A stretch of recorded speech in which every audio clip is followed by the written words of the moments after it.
am Dhanishri. I am studying 4th standard. Today I am going to speak about Kamarajar. Kumaraswamy Kamaraj was popularly known as Kamarajar. His name was originally Kamachi, later changed to Kamarajar.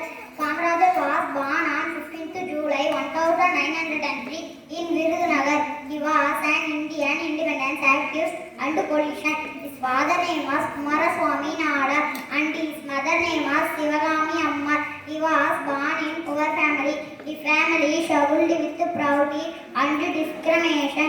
He was also called as Karumavira King Maker, Kalvi Tandai, father of education.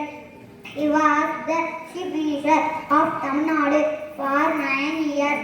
He introduced free education and free midday meal scheme for all children in government schools. Kamarajar passed away on 2nd October 1975.